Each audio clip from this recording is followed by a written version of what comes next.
Ladies and gentlemen, the Honorable Prime Minister of India, Shri Narendra Modi.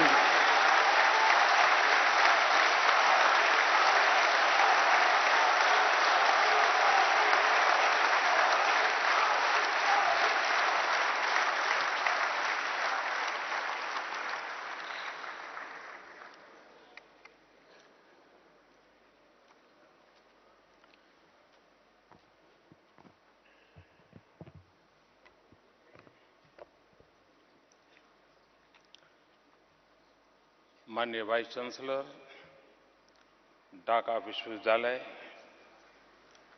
Professor आरिफिन Siddiqui जी, ढाका विश्वविद्यालय के वरिष्ठ अधिकारीगण, अध्यापक और प्रिय छात्र एवं छात्राएं, बांग्लादेश सरकार के सभी आदरणीय मंत्रीगण, सभी वरिष्ठ नेतागण, आदरणीय सभी सांसद सदस्य महोदय,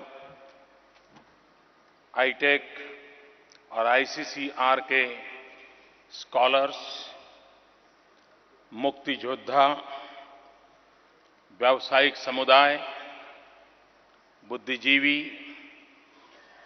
भारतीय समुदाय,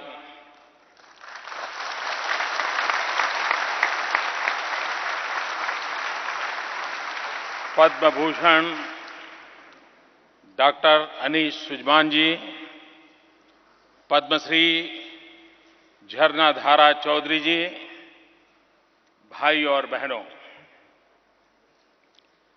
आमार बांग्लादेशेर भाई बोनेरा नमस्कार।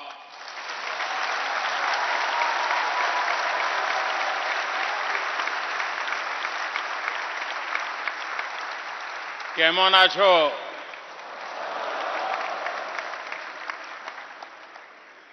आमरा तोमार साथे आछि।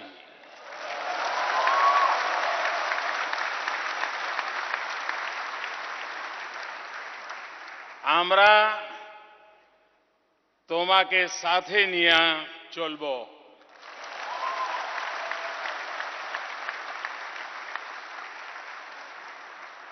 आमार बांग्ला केमन बोलू तो?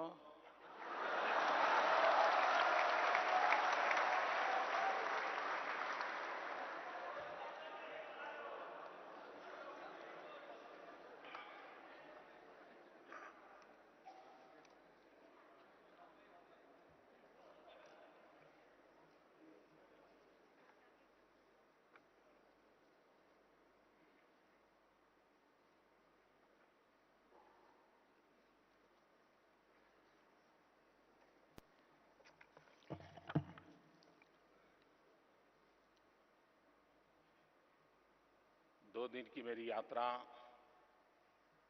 आज समाप्त हो रही है। ये मेरा एक प्रकार से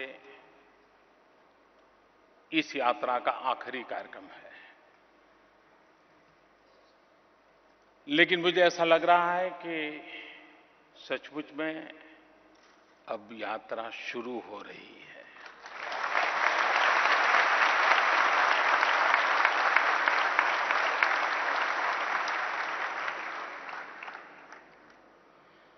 मेरी इस 2 दिन की यात्रा और बांग्लादेश के नागरिकों ने, बांग्लादेश सरकार ने,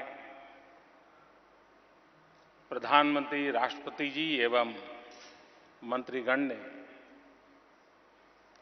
जिस प्रकार से मेरा स्वागत किया, सम्मान किया, ये स्वागत सम्मान नरेंद्र मोदी नाम के एक व्यक्ति का नहीं है, 125 करोड़ भारतवासियों का है।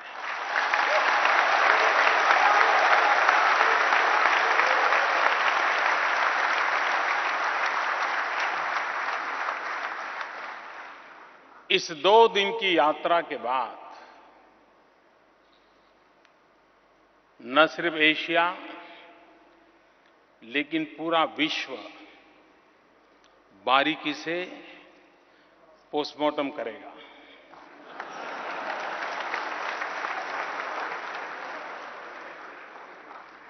कोई तराजू लेकर के बैठेंगे, क्या खोया क्या पाया।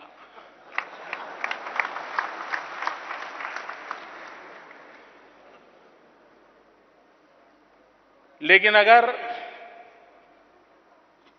एक वाक्य में मुझे कहना है तो मैं कहूंगा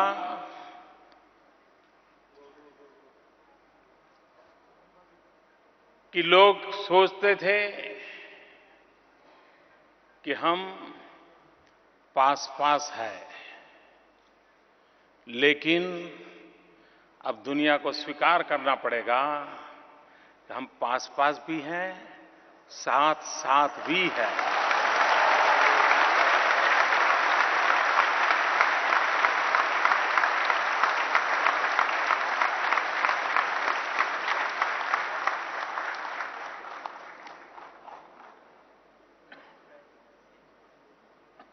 मेरा बांग्लादेश के साथ एक इमोशनल अटैचमेंट है, और इमोशनल अटैचमेंट ये है कि मेरे जीवन में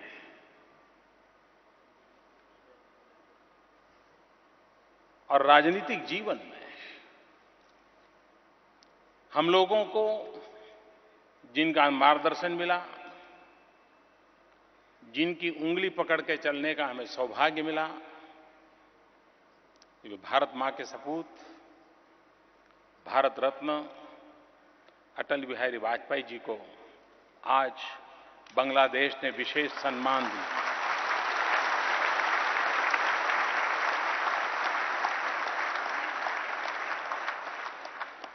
और सम्मान मिला एक मुक्ति योद्धा राष्ट्रपति जी के हाथों से।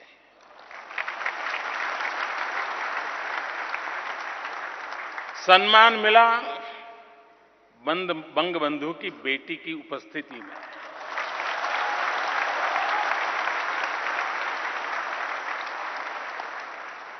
और सम्मान लेने का सौभाग्य उस व्यक्ति के पास था जिसने युवानी में कभी राजनीति से जिसका कोई लेना देना नहीं था। मैं वो इंसान हूं, बहुत देर से राजनीति में आया हूं, करीब करीब 90 के आसपास। लेकिन मुझे अपने जीवन में सबसे पहला कोई राजनीतिक कार्यक्रम में हिस्सा लेने का सौभाग्य मिला। मैं युवा था, युवा सहज गतिविधियों से जुड़ा था, लेकिन उस समय अखबारों में पढ़ते थे बांग्लादेश के लड़ाई के संबंध में, मुक्ति योद्धाओं की लड़ाई के संबंध में, यहां पर हो रहे जुल्म के संबंध में। और जैसा आपका खून खौलता था, हमारा खून भी खौलता था।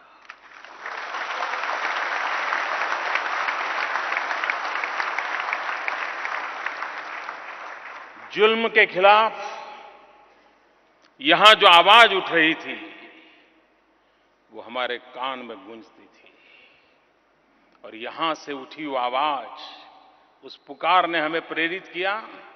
और मैं जीवन में पहली बार गांव छोड़ करके दिल्ली में भारतीय जनसंघ के द्वारा बांग्लादेश की मान्यता के लिए जो सत्याग्रह चल रहा था, उस सत्याग्रही बनने का मुझे सौभाग्य मिला था।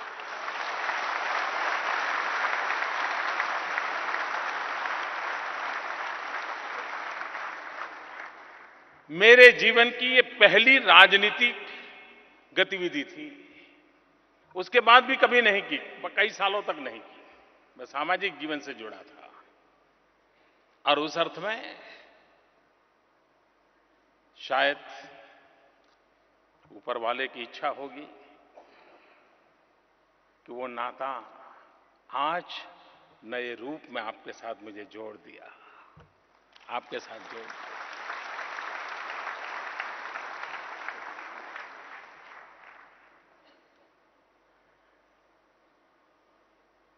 दुनिया में समृद्ध देशों की गतिविधियों की चर्चा बहुत होती है, लेकिन हम जैसे गरीब देश उसकी गतिविधियों पर दुनिया की नजर बहुत कम जाती है। बांग्लादेश ने इस संघर्ष में से निकल करके विकास की यात्रा को आरंभ किया।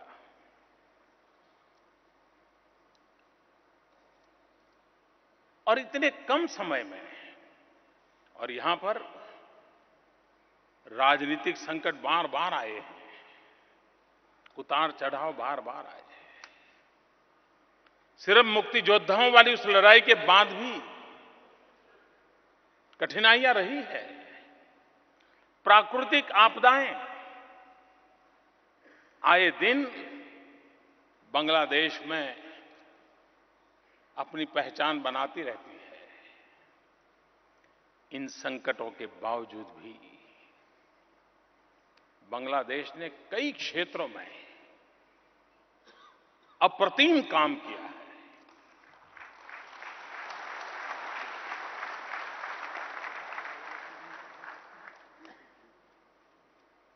लोगों का ध्यान यहां की गारमेंट इंडस्ट्री के विकास की तरफ तो जाता है, और वे बधाई के पात्र हैं सारे। और मैं अभी चीन गया था, तो वहां के एक रेडीमेड गारमेंट के एक सीईओ मुझे बता रहे थे कि मोदी जी, आपका तो 125 करोड़ का देश है, आप कर क्या रहे हो? मैंने कहा क्या हुआ भाई? अरे बोले, तुम्हारे बगल में 17 करोड़ का देश आज दुनिया में नंबर 2 पे खड़ा है गारमेंट की दुनिया में।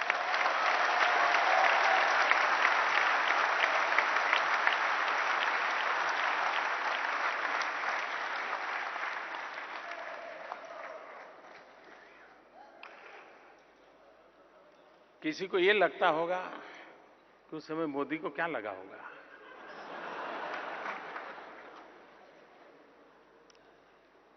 मैं दिल से कहता हूं, मुझे इतना आनंद आया, इतना आनंद आया।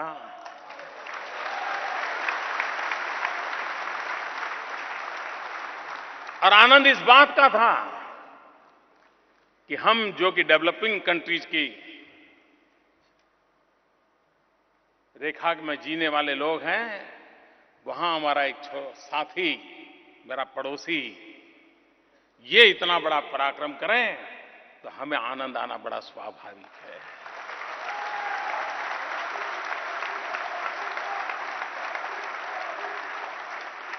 सूरज पहले यहां निकलता है, लेकिन बाद में किरणें हमारे यहां भी तो पहुंचती है।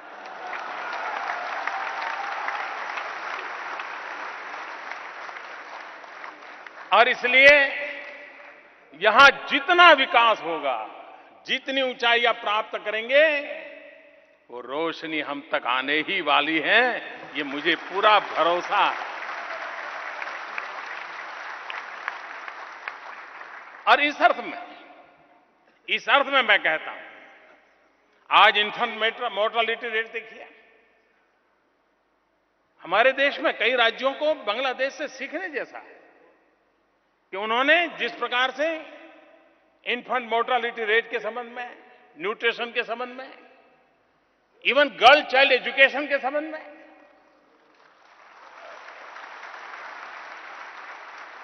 ये बातें हैं जो स्वाभाविक रूप से,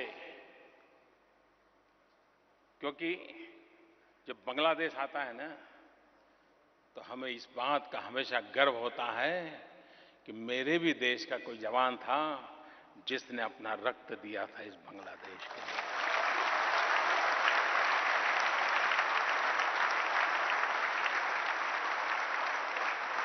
जिस बांग्लादेश के सपनों को मेरे देश के जवानों ने खून से सींचा हो, उस बांग्लादेश की तरक्की हम लोगों के लिए इससे बड़े कोई आनंद का विषय नहीं हो सकता, इससे बड़ा कोई गौरव का विषय नहीं हो सकता।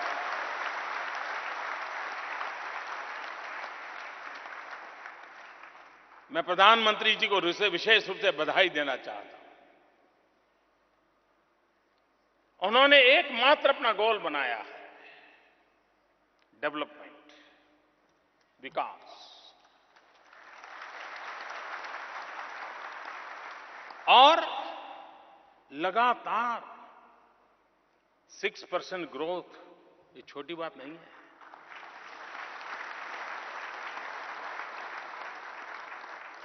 ये छोटा अचीवमेंट नहीं है। और इसके कारण जो बांग्लादेश की आर्थिक व्यवस्था की मजबूत नींव तैयार हो रही है, जो आने वाले दिनों में यहां के भविष्य को बनाने वाली है, ये मैं साफ साफ देख सकता हूं।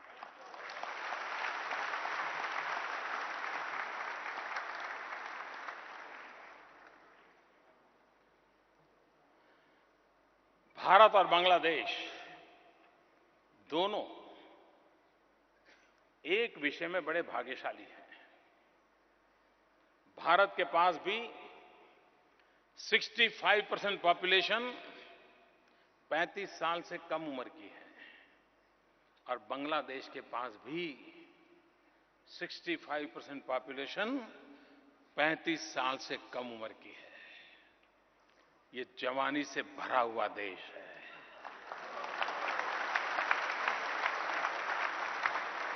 उसके सपने भी जवान है। जिस देश के पास ऐसा सामर्थ्य हो और विकास को समर्पित नेतृत्व हो, कुछ कर गुजारने का उमंग हो, मैं विश्वास से कहता हूं, अब बांग्लादेश की विकास यात्रा कभी रुक नहीं सकती है, न रुक नहीं।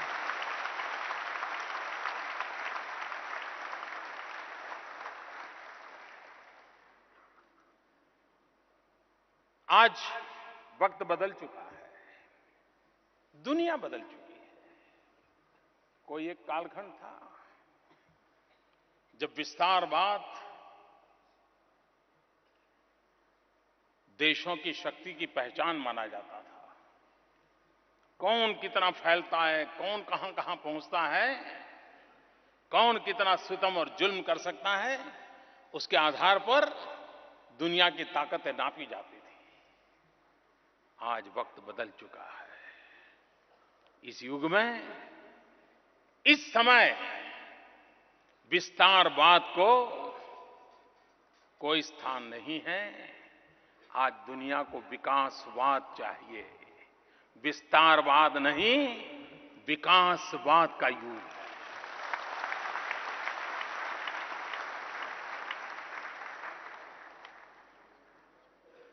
और यही मूलभूत चिंतन है। बहुत कम लोग इस बात का मूल्यांकन कर पाए हैं कि भारत और बांग्लादेश के बीच लैंड बाउंड्री एग्रीमेंट,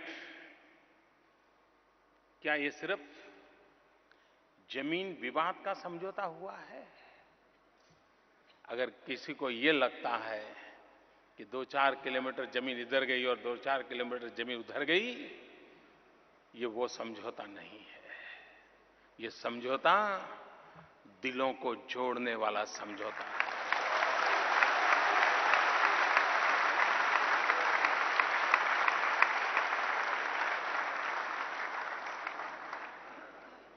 दुनिया में सारे युद्ध जमीन के लिए हुए हैं, और ये एक देश है, बांग्लादेश भी गर्व करता है। मुझे आज आपके टूरिज्म मिनिस्टर मिले थे, वो कह रहे थे हम बुद्धिस्ट सर्किट शुरू करना चाहते हैं टूरिज्म के लिए। भारत भी, बुद्ध के बिना भारत अधूरा है, और जहां बुद्ध है वहां युद्ध नहीं हो सकता।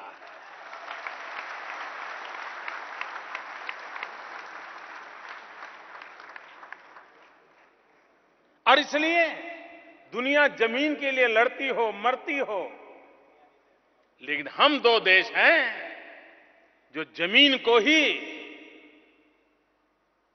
हमारे संबंधों का सेतु बना करके खड़ा कर देते हैं।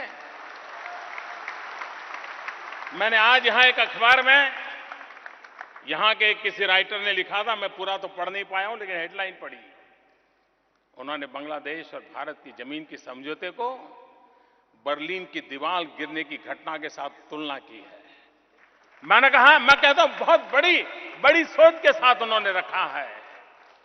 यही घटना दुनिया के किसी पूरे भूभाग में होता तो विश्व में बड़ी चर्चा हो जाती, पता नहीं नोबेल प्राइज देने के लिए रास्ते खोले जाते।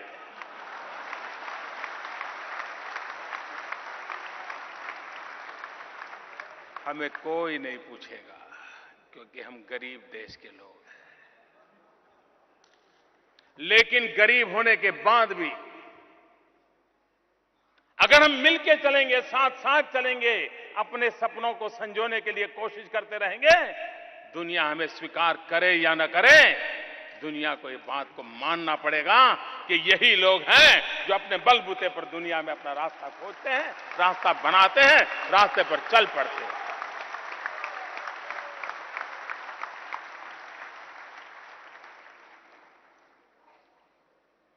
यहां के नौजवान के सपने हैं। वक्त बहुत बदल चुका है। आप किसी भी नौजवान को पूछिए, उसके एस्पिरेशन पूछिए। आज से 20 साल 25 साल पहले हम जो सोचते थे वो जवाब आज नहीं मिलेगा। वो कुछ और सोचता है। वो दुनिया को अपनी बाहों में कर लेना चाहता है। वो जगत के साथ जुड़ना चाहता है। वक्त बदल चुका है। ये हम लोगों का दायित्व है कि हमारी युवा पीढ़ी को विकास के लिए हम अवसर दें, शिक्षा के लिए अवसर दें, उन नई चीजों को प्राप्त करने के लिए अवसर दें। आज मैं जिस ढाका यूनिवर्सिटी में आया हूं और मुझे आपने निमंत्रित किया है, यही तो ढाका यूनिवर्सिटी है जिसने बांग्लादेश को ज्ञान से संवारा है, बुद्धि से संवारा है।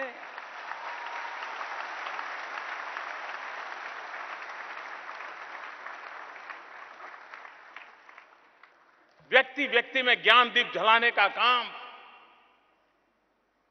इस यूनिवर्सिटी ने किया है। बीते हुए कल तो हम इससे जुड़े थे। हमारे यहां भी जो लोग हैं वो यहीं से शिक्षा दीक्षा लेकर आए थे। हर एक का नाम हम गर्व से कह सकते हैं। और उसी प्रकार से आने वाले दिनों में भी, जैसे अभी वाइस चांसलर जी बताए थे, हम ओशनोग्राफी के लिए ढाका यूनिवर्सिटी के साथ मिलकर के काम करने वाले हैं। क्योंकि ब्लू इकोनॉमी ये आने वाले समय का एक बहुत बड़ा क्षेत्र है। उस ब्लू इकोनॉमी पर हम कैसे मिलकर के बल दें। हमारी सामुद्रिक शक्ति, और हम सार्क देश में से 5 देश ऐसे हैं जो समुद्र से सटे हुए हैं। अगर हम समंदर से सटे हुए देश हैं, हम ब्लू इकोनॉमी को एक सामूहिक ताकत बनकर के काम करें, हम दुनिया को बहुत कुछ दे सकते हैं और हमारी आने वाली पीढ़ी को विकास के लिए नए अवसर दे सकते हैं। और हम उस दिशा में प्रयास करना चाहते हैं। हम पिछले दिनों नेपाल में मिले थे, सार्क समिट था।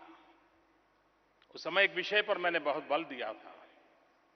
हम एक प्रस्ताव पारित करना चाहते थे और प्रस्ताव था कनेक्टिविटी का। हम सार्क देश एक दूसरे से हमारी कनेक्टिविटी हो, ओपननेस हो, आना जाना सरल हो, उस पर कोई फैसले करना चाहते थे। खैर, हर कोई तो बांग्लादेश होता नहीं है।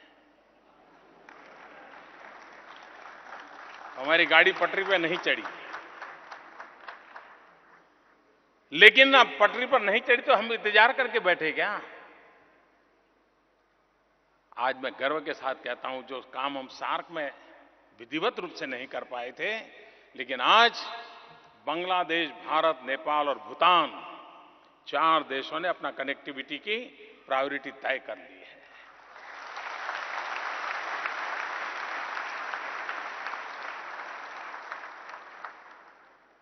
और ये हम मान के चले। सारे यूरोपियन यूनियन की बात करते हैं, यूरोपियन यूनियन की इकोनॉमी जो बदलाव आया, उसके मूल में एक कारण ये है, इजी कनेक्टिविटी। सार्क देश भी इसी प्रकार से आगे बढ़ सकते हैं। सब चले या न चले, कुछ तो चल पड़े हैं।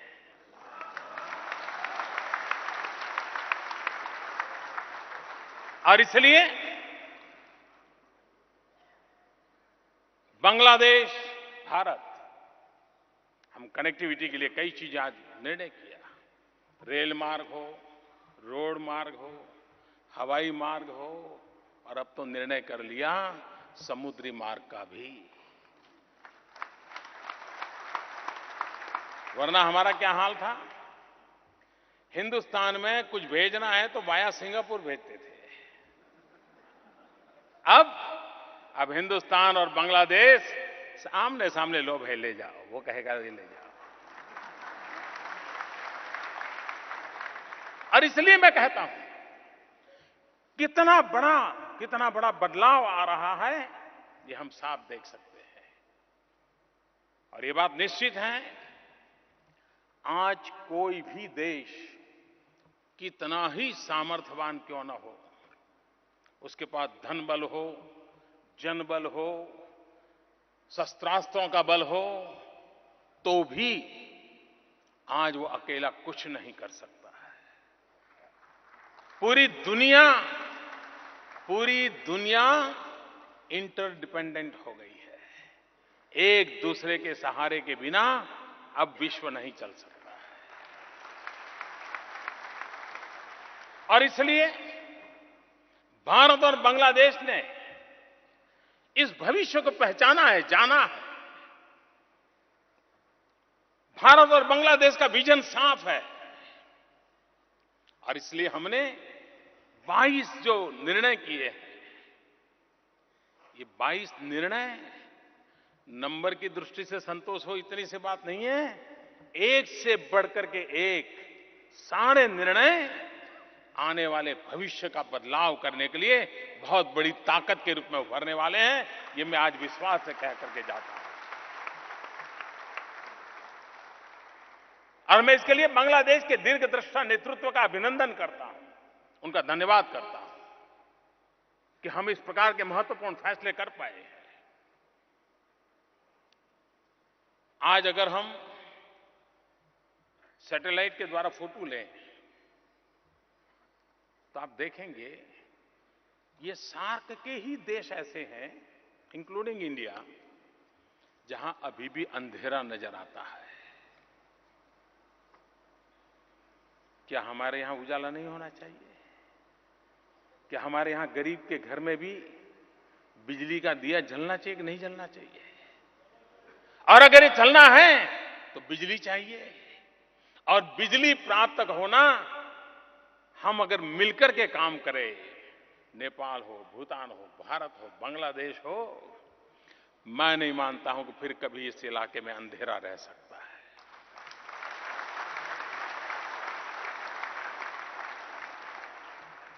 और साथ साथ जब मैं कहता हूं,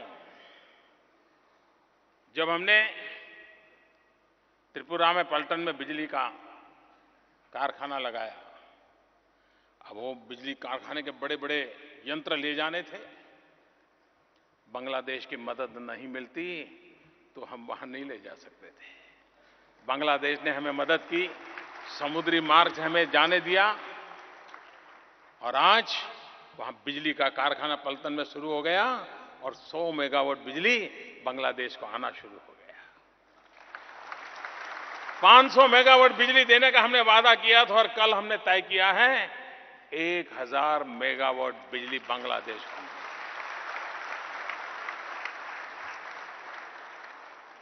हम दोनों देश एक प्रकार से भाग्यशाली हैं और हम पर तपते सूरज की बड़ी कृपा है। अब तक तो वो परेशानी का कारण था, लेकिन वही सूरज अब शक्ति का कारण बन गया है। सोलार एनर्जी हमारी बहुत बड़ी बदौलत हो सकती है। भारत और बांग्लादेश दोनों सोलार एनर्जी के क्षेत्र में बहुत ही एग्रेसिवली आगे बढ़ना चाहते हैं और दुनिया जो क्लाइमेट चेंज के लिए चर्चा करती रहती है, हम धरती पर उसका जवाब ढूंढते हैं और जवाब पाकर के रहेंगे। हम उस दिशा में आगे बढ़ना चाहते हैं। मेरा कहने का तात्पर्य यह है कि हम यहां की जो युवा शक्ति है,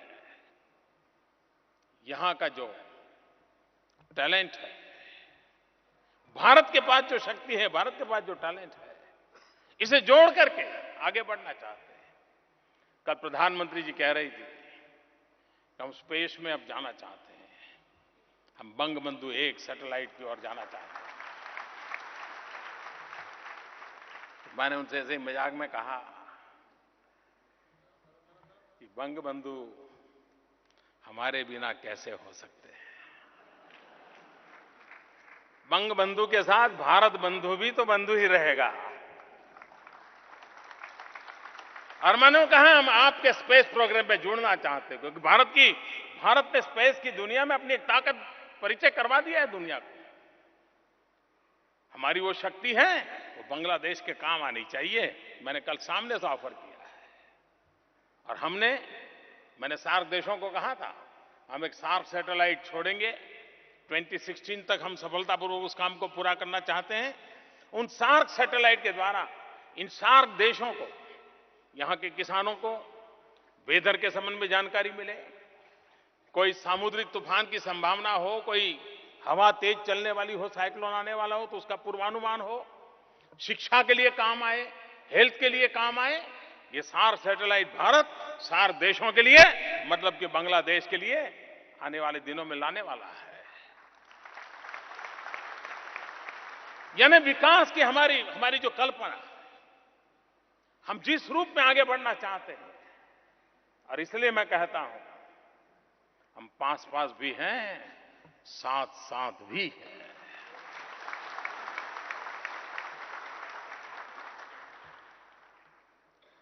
बांग्लादेश ने अनेक, खास करके विमेन एम्पावरमेंट के लिए जो काम किए हैं, मैं समझता हूं वो काबिल-ए-दाद है। यहां के पुरुषों को कभी ईर्ष्या आती होगी कि प्रधानमंत्री महिला, स्पीकर महिला, लीडर ऑफ द ऑपोजिशन महिला, ऑपोजिशन पॉलिटिकल पार्टी की लीडर महिला, और यहां भी प्रो वाइस चांसलर महिला।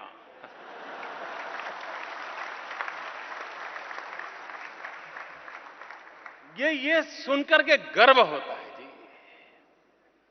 हम एशियन कंट्रीज आज भी दुनिया के कुछ देशों में महिला को राष्ट्र के प्रमुख के रूप में स्वीकार करने के लोगों की मानसिकता कम है। ये भूभाग दुनिया का ऐसा है कि जहां पर नारी को राष्ट्र का नेतृत्व करने का बार-बार अवसर मिला है। चाहे हिंदुस्तान हो, बांग्लादेश हो, पाकिस्तान हो, इंडोनेशिया हो, थाईलैंड हो, अब देखिए इस भूभाग में श्रीलंका, ये विशेषता है हमारी। लेकिन फिर भी हम कहीं और होते तो दुनिया में जय जयकार होता। लेकिन हम गरीब हैं, हम पिछड़े हैं, कोई हमारी ओर देखने को तैयार नहीं। हम सम्मान से, गर्व से खड़े हो कि दुनिया को दिखाने के लिए हमारे पास ये ताकत है। दुनिया को मानना पड़ेगा कि विमेन एम्पावरमेंट में भी हम दुनिया से कम नहीं है।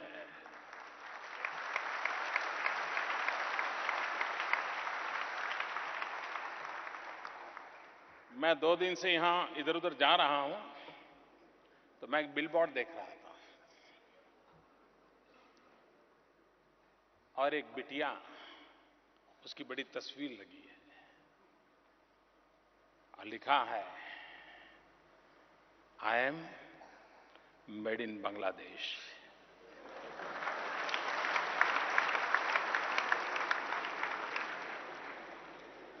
आपकी महिला क्रिकेटर सलमा खातून की वो चेहरा,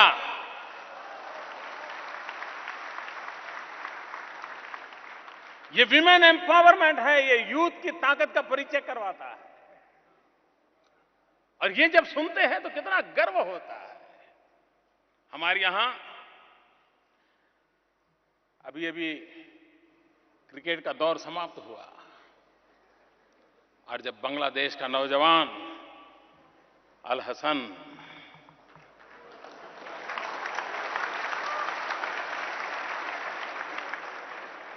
देखिए, बांग्लादेश विकास करने की उसकी गति कितनी तेज है।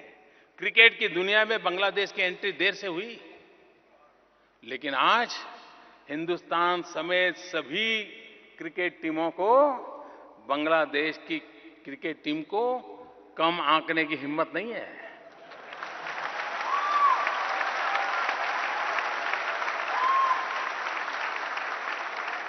देर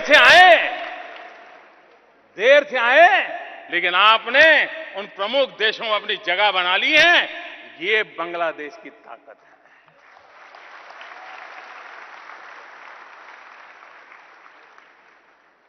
कुछ वर्ष पहले मैंने जब निशात मुजुमदार और वाजपेयी, भूल तो नहीं गए ना आप लोग? गरीब परिवार की दो बेटियां गरीब परिवार से आई और एवरेस्ट जाकर के आ गई।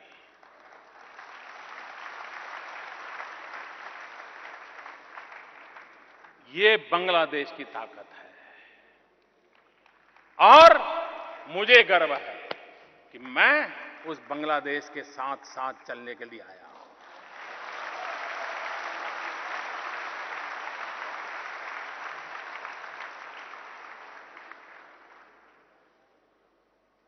ये एक सामर्थ्य होता है जो हमें नई शक्ति देता है। कुछ बातें हैं जो अभी भी करनी है। ऐसा नहीं कि भाई मैं यहां 40 घंटे में सब कुछ करके निकल जा हूं ना, कुछ करना बाकी है। क्योंकि मुझे 125 करोड़ का देश है, अनेक राज्य हैं, सबको साथ लेकर के चलना होता है। और बांग्लादेश को साथ साथ चलता हूं तो मेरे राज्यों के भी तो साथ साथ चलना होता है।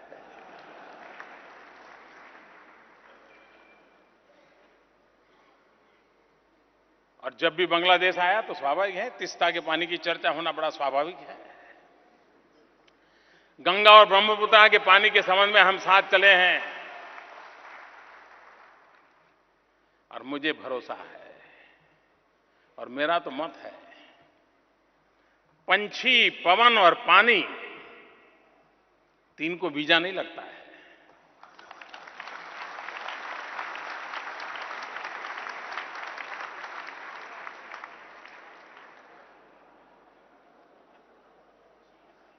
और इसलिए पानी ये राजनीतिक मुद्दा नहीं हो सकता है। पानी ये मानवता के आधार पर होता है, मानवीय मूल्यों के आधार पर होता है।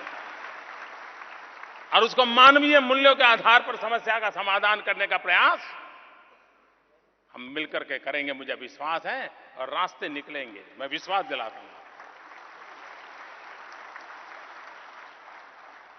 कोशिश जारी रहनी चाहिए,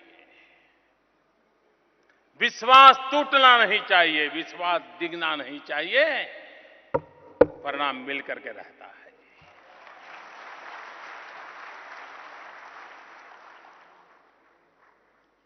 कभी कभार सीमा पर कुछ घटना ऐसी हो जाती है कि दोनों तरफ तनाव हो जाता है। किसी भी निर्दोष की मौत हर किसी के लिए पीड़ादायक होती है। गोली यहां से चली या वहां से चली उसका महत्व नहीं है, मरने वाला गरीब होता है, इंसान होता है। और इसलिए हमारी सीमा पर ऐसी वारदात न हो और उसके कारण हमारे बीच तनाव पैदा करना चाहने वाले तत्वों को ताकत न मिले, ये हम दोनों देशों की जिम्मेवारी और हम निभाएंगे, निभाते रहेंगे, ऐसा मुझे विश्वास है। इस बार कई महत्वपूर्ण निर्णय हुए। ह्यूमन ट्रैफिकिंग के संबंध में कठोरता से काम लेने के लिए दोनों देशों ने निर्णय किया है। इलीगल मूवमेंट जो होता है उसके कारण भारत में भी कई राज्यों में उसके कारण तनाव पैदा होता है। हमने दोनों ने मिलकर के इसकी चिंता व्यक्त की है। फेक करेंसी करे कोई, खाए कोई और बदनामी बांग्लादेश को मिले। अब बांग्लादेश सरकार इस प्रकार की चीजों को चलने देना नहीं चाहती है। मैं बांग्लादेश सरकार की तारीफ करता हूं, उनका अभिनंदन करता हूं।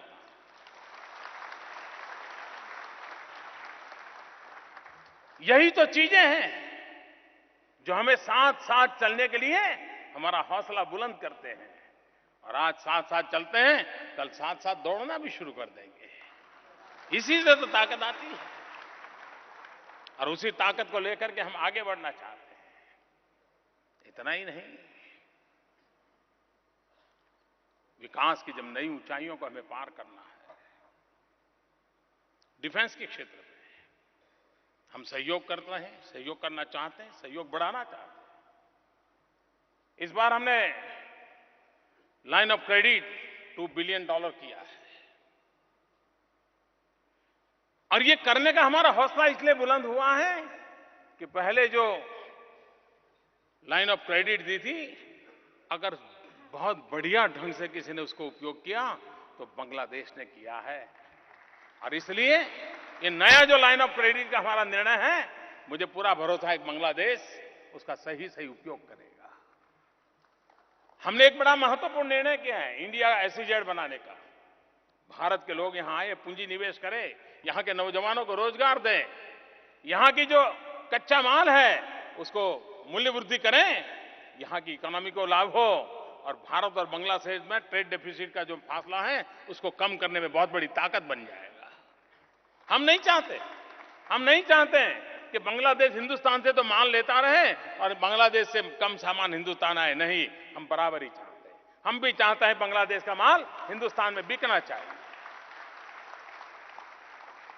हम बराबरी से आपके एक मित्र राष्ट्र के रूप में हम खड़े हैं आपके साथ। और इसलिए हमारी भूमिका यही है कि हम किस प्रकार से आगे बढ़ें, किस प्रकार से हम साथ चलें, उसी को लेकर के हम चलना चाहते हैं।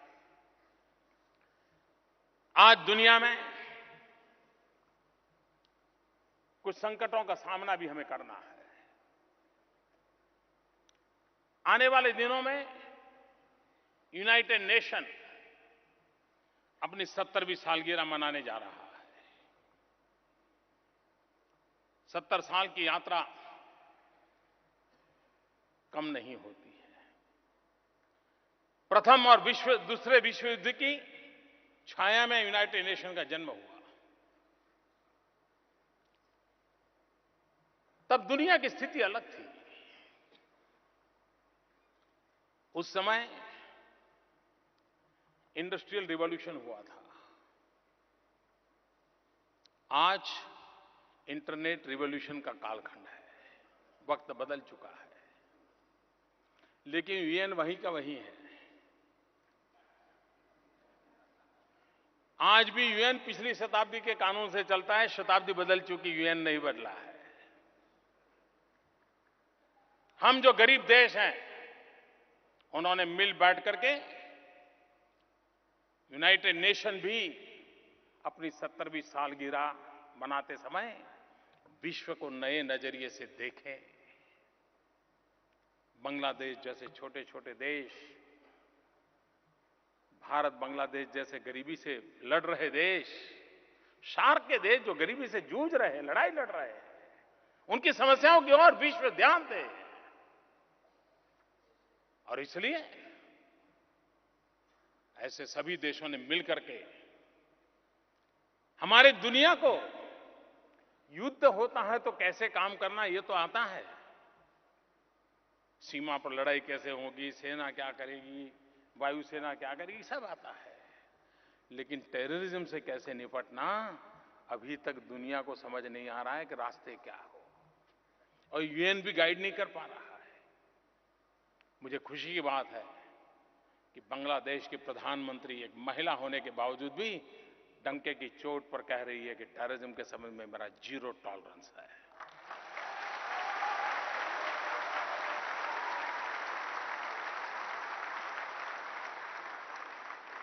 मैं शेख हसीना जी को अभिनंदन करता हूं जो हिम्मत के साथ ये कहें कि टेररिज्म के साथ मेरा जीरो टॉलरेंस है।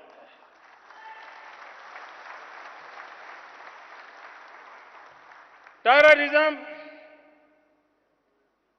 इसको कोई सीमा नहीं है, कोई भूभाग नहीं है। भारत तो पिछले 40 साल से उसके कारण परेशान है। कितने निर्दोष लोगों की जिंदगी तबाह हो जाती है, कितना रक्त बह रहा है। और टेररिज्म के जुड़े हुए लोग क्या पाया उन्होंने, क्या दिया दुनिया को उन्होंने। और इसलिए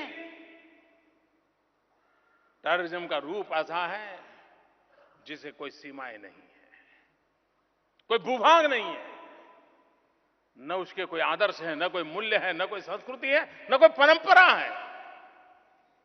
अगर है तो उनका एक ही इरादा है और वो है मानवता की दुश्मनी। टेररिज्म वो मानवता का दुश्मन है। और इसलिए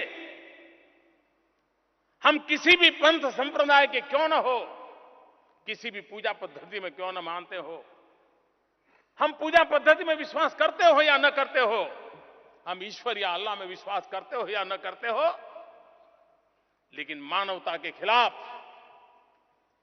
ये जो लड़ाई चली है, मानवतावादी शक्तियों का एक होना बहुत आवश्यक है।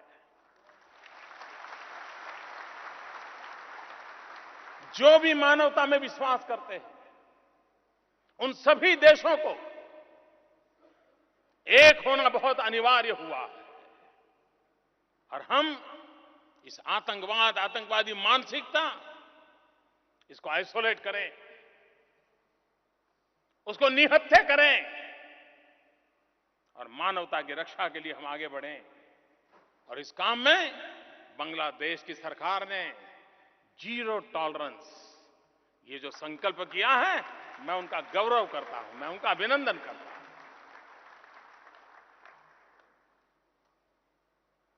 और मैं साफ मानता हूं,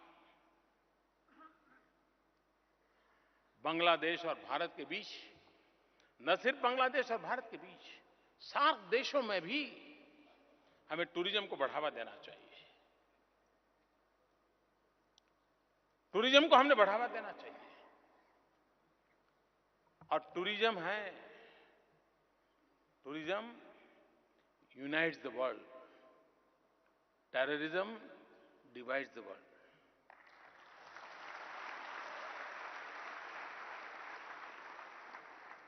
हम एक दूसरे को जाने पहचाने, नई पीढ़ी मिले जुले, बात करे, गर्व करे। और इसलिए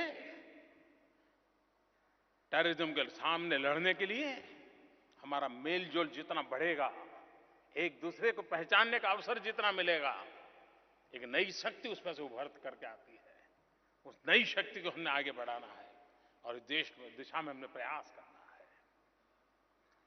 यूएन सिक्योरिटी काउंसिल में अभी भी हिंदुस्तान को जगह नहीं मिल रही है, परमानेंट मेंबरशिप नहीं मिल रही है। आप कल्पना कर सकते हैं, दुनिया की 1/6 पॉपुलेशन,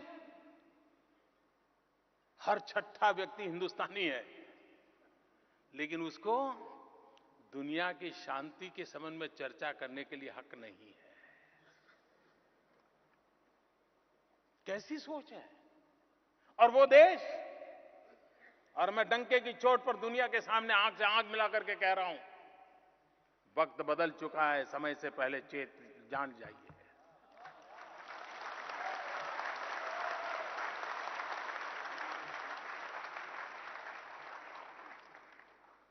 हिंदुस्तान वो देश है जो कभी जमीन के लिए किसी पर हमला नहीं किया है, न कभी लड़ाई लड़ी है। हम प्रथम विश्व युद्ध में 13 लाख हिंदुस्तान की सेना के जवान प्रथम विश्व युद्ध में जुड़े, अपने लिए नहीं, भारत की सत्ता बचाने के लिए नहीं, भारत का भूभाग बढ़ाने के लिए नहीं, किसी और के लिए लड़े, किसी और के लिए मरे और करीब करीब 75,000 लोग शहीद हुए, 75,000 लोग प्रथम विश्व युद्ध में। उसके बावजूद भी दुनिया हमें पूछ रही है शांति के लिए, हम विश्व की शांति के लिए उपयोगी है कि नहीं, उसके लिए हमें सबूत देने पड़ रहे हैं। द्वितीय विश्व युद्ध हुआ, 15 लाख से भी ज्यादा हिंदुस्तान की फौज किसी के लिए लड़ी, किसी के लिए मरी, किसी दुनिया के देश में जाकर के मरी। और उस समय हम सब एक थे, बांग्लादेश के भी बच्चे थे उसमें, जिन्होंने द्वितीय विश्व युद्ध में बलिदान दिए थे। तब विभाजन नहीं हुआ, हम सब एक थे। करीब 90,000 हमारे नौजवान उस युद्ध में शहीद हुए थे। आज भी यूनाइटेड नेशन बड़े गर्व से कहता है कि पीस कीपिंग फोर्स, उसमें अगर सबसे उत्तम काम है तो भारत की सेना का होता है, उनकी डिसिप्लिन का होता है। उसके बावजूद भी सिक्योरिटी परमानेंट सीट के लिए भारत को तरसना पड़ रहा है। इतना ही नहीं, मैं दुनिया में क्या कभी कोई घटना मिल सकती है कि बांग्लादेश में जब मुक्ति योद्धा अपना रक्त बहा रहे थे, अपनी जवानी जान की बाजी मुक्त योद्धा लगा रहे थे, पता नहीं था कि कभी बांग्लादेश बनेगा, कभी सत्ता के सिंहासन पर जाने का अवसर मिलेगा। एक अमर सोनार बांग्ला का प्रेरणा थी, बंगबंधु का नेतृत्व था और हर बंगाली मरने के लिए तैयार हुआ था। उन 71 के दिनों को याद करें, हमारी आने वाली पीढ़ी को बताएं कि हम ही तो वो लोग थे। वो एक एक मुक्ति योद्धा, आज यहां मुक्ति योद्धा यहां बैठे हैं, मैं उनको नमन करता हूं। और उनके साथ कंधे से कंधा मिला करके हिंदुस्तान की फौज ने अपना रक्त बहाया था। और कोई कह नहीं सकता था कि ये रक्त मुक्ति योद्धा का है, ये रक्त भारत की सेना के जवान का है। कोई फर्क महसूस नहीं होता था, वो भावना का प्रबल उमंग। और इतिहास देखिए, 90,000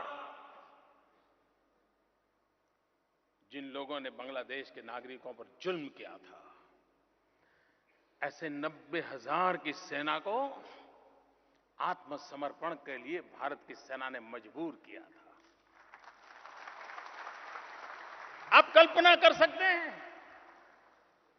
जो पाकिस्तान आए दिन हिंदुस्तान को परेशान करता रहता है, नाको दम ला देता है, टेररिज्म को बढ़ावा की घटनाएं घटती रहती है, 90,000 सैन्य उसके कब्जे में था। अगर विकृत मानसिकता होती तो पता नहीं निर्णय क्या करता। आज एक हवाई जहाज को कोई हाईजैक कर जाए ना, तो 25, 50, 100 पैसेंजर के बदले में दुनिया भर की मांगे मनवा ले सकता है। भारत के पास 90,000 सैनिक पाकिस्तान के कब्जे में थे। लेकिन यह हिंदुस्तान का चरित्र देखिए, हिंदुस्तान की सेना का चरित्र देखिए।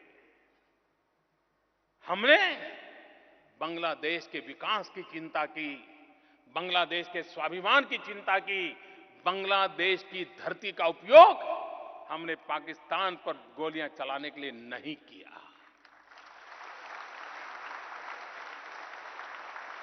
हमने बांग्लादेश के स्वाभिमान के लिए, मुक्ति योद्धाओं के लिए लड़ाई लड़ी, लेकिन उन 90,000 का ब्लैकमेलिंग करके पाकिस्तान के खिलाफ लड़ने के लिए हमने बांग्लादेश की भूमि का उपयोग नहीं किया। क्यों? हम चाहते थे कि बांग्लादेश बंगबंधु के नेतृत्व में आगे बढ़े, विकास की नई ऊंचाइयों को पार करे। यह हमारा सपना था और इसलिए हमने हमारे सपनों को चूर कर दिया, हमारी मुसीबतों को हमने दफना दिया और हमने 90,000 सैनिक वापस दे दिए। 90,000 सैनिक वापस देने की एकमात्र घटना की ताकत इतनी है कि पूरे विश्व ने भारत की शांति के प्रति प्रतिबद्धता कितनी है, विश्व शांति के लिए प्रतिबद्धता कितनी है, इसको नापने के लिए ये एक घटना काफी है और भारत को परमानेंट मेंबरशिप के लिए रास्ते खुल जाने चाहिए।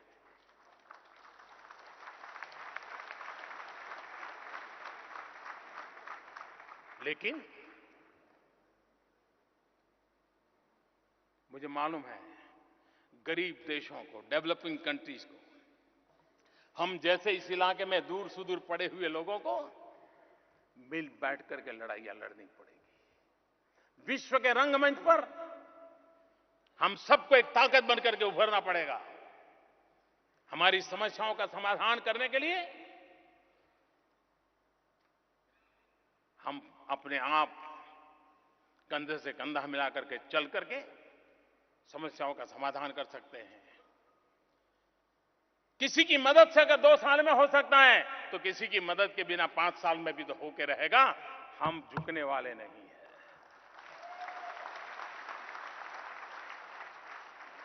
विकास के रास्ते पर हमें चलना है, साथ मिलकर के चलना है। और मेरी तो पहले दिन, हमारे यहां एक कहावत है हिंदुस्तान में, पुत्र के लक्षण पालने में, यानी कि जनतई झूले में जो बच्चा होता है उसी से पता चलता है आगे चल के कैसा होगा।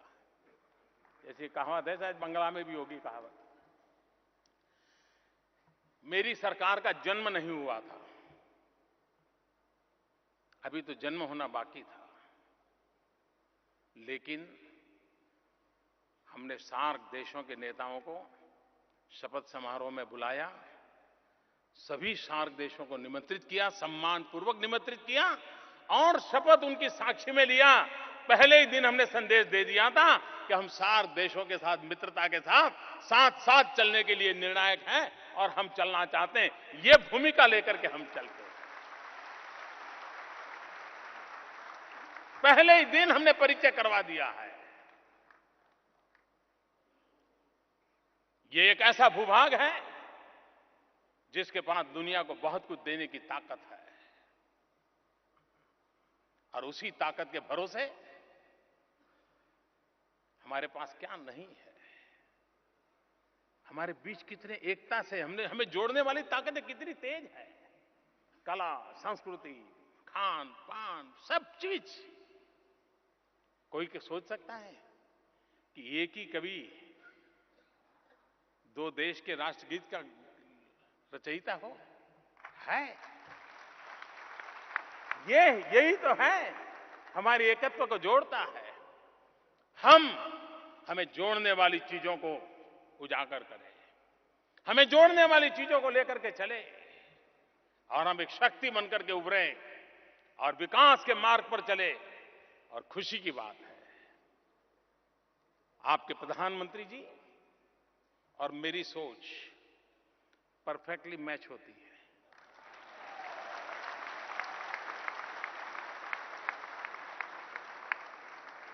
हमारे दिमाग में एक ही विषय है, विकास विकास विकास। उनके दिमाग में भी एक ही है, विकास विकास विकास। उन्होंने कहा हम 2021 जब बांग्लादेश अपनी गोल्डन जुबली मनाएगी तब हम हमारी आर्थिक स्थिति को यहां पहुंचाना चाहते हैं और इसलिए लगे हुए हैं। आपकी इमारत कितनी ही मजबूत क्यों ना हो, आपकी इमारत कितनी ही मजबूत क्यों ना हो, लेकिन आपके दीवार से सटे हुए पड़ोसी की इमारत अगर कच्ची हो जाए तो आपकी कितनी ही पक्की इमारत टिक सकती है क्या? कभी नहीं टिक सकती। और इसलिए भारत की इमारत कैसी भी क्यों ना हो, लेकिन बांग्लादेश की ताकत भारत की ताकत समान होनी चाहिए। समान शक्ति से दोनों आगे बढ़ने चाहिए ताकि कभी कोई संकट ना आए।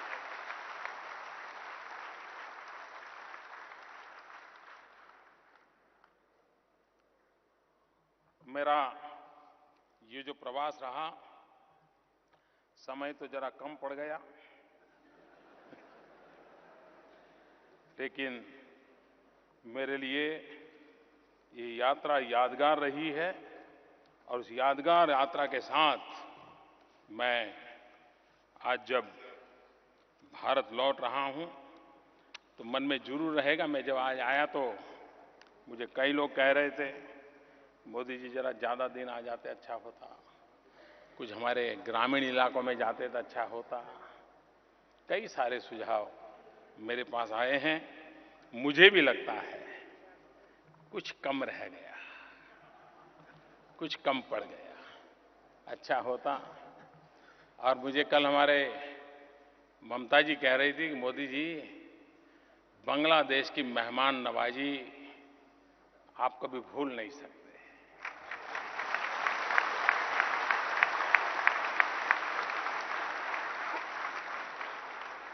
और मैंने अनुभव किया ऐसी उत्तम मेहमान नवाजी, लेकिन आखिरकार मेरे जिम्मे भी कुछ ड्यूटी है। तो मेहमान नवाजी कितने दिन तक मैं भुगतूंगा लेकिन मैं जरूर कभी न कभी चाहूंगा कि मैं फिर से एक बार जब बांग्लादेश आऊं तब आपके आरोंग के विषय में मैंने सुना है, हैंडीक्राफ्ट के संबंध में काफी बड़ी नामना है। कभी आरोंग जाने का भी मन कर जाता है। कभी मन करता है नोआखली चला जाओ, जहां महात्मा गांधी का एक म्यूजियम बना हुआ है, बापू का आश्रम है। कभी नोआखली चला जाऊं। मेरा मन ये भी करता है कि हो सके तो मैं कुठीबाड़ी जा पाऊं और वहां ठाकुरबाड़ी देखूं। फिर पोदा नदी में नाव के ऊपर आप में से कुछ नौजवानों के साथ, विशेषकर युवा मित्रों के साथ उस क्षेत्र को देखूं, और वो भी अड्डा करते हुए। बिना अड्डा बांग्लादेश की यात्रा अधूरी रहती है। और आज मैं इस मेरी यात्रा के आखिरी कार्यक्रम करके मैं सीधा ही यहां से हवाई अड्डे पर जा रहा हूं। तो मैं यही आपके ही एक कवि के शब्दों के साथ मैं अपनी बात को समाप्त करूंगा। आभार आशिबो।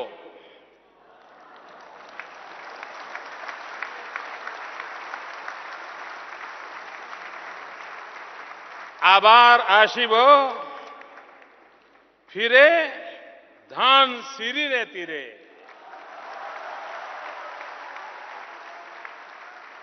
आए बांग्लाए। आभार आशिबो फिरे धान सीरे तीरे। आए बांग्लाए। मैं फिर एक बार आपके प्यार के लिए, इन गहरे संबंधों के लिए, भारत और बांग्लादेश के नौजवानों के सपनों के लिए, इस यात्रा को एक नई ताकत के साथ हम आगे बढ़ाएंगे। जो सपने आपने संजोए हैं वही सपने मेरे हैं। मैं जो सपने मेरे देश के लिए देखता हूं वही सपने मैं आपके लिए भी देखता हूं। हम दोनों देश के युवा पीढ़ी की ताकत के भरोसे उन सपनों को संजोते हुए आगे बढ़े, इसी शुभकामनाओं के साथ जय बांग्ला, जय Hind.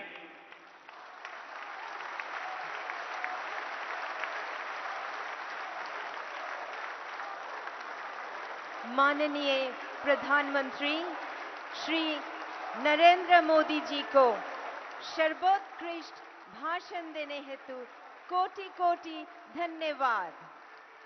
On behalf of the University of Dhaka, we thank the Honorable Prime Minister of India, Shri Narendra Modi, for his beautiful and inspiring words.